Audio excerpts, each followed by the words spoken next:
আপনাদের মনে আছে 11ই মার্চ ওকে আমরা সিউড়ি নির্মলা দেবী হসপিটালের সামনে থেকে প্রায় মরণাপন্ন অবস্থায় রেস্কিউ করেছিলাম। তারপর শুরু হয়েছিল ট্রিটমেন্ট এবং আমাদের অবাক করে দিয়ে ও সেই রাত সারভাইভ করে যায়। আমরা ভাবিও নি ওকে আমরা বাঁচাতে পারবো। তারপর শুরু হয় ওকে বাঁচিয়ে রাখার লড়াই।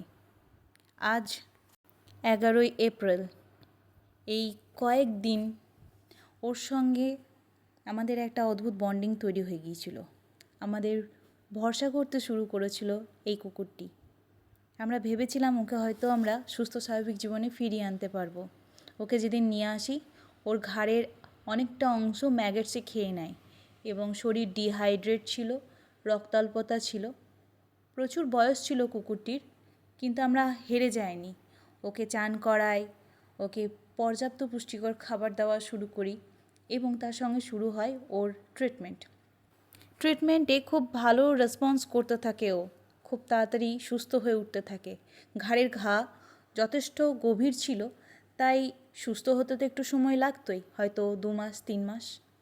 আমরা ধৈর্য ধরে ও ট্রিটমেন্ট চালিয়ে যাচ্ছিলাম। আর খুব ভালো বাচ্চার মতো ও আমাদের সঙ্গে কোঅপারেট করতো। চুপচাপ স্যালাইন নিত, ওষুধ লাগালে চুপচাপ ওষুধ লাগানো নিত। কোনো রকম দুষ্টুমি, কোনো রকম বদমাশি করতো না। খুব ভালো একটা সম্পর্ক তৈরি হয়েছিল ওর সঙ্গে। কিন্তু প্রকৃতির কি পরিহাস, ও আজ মারা গেল।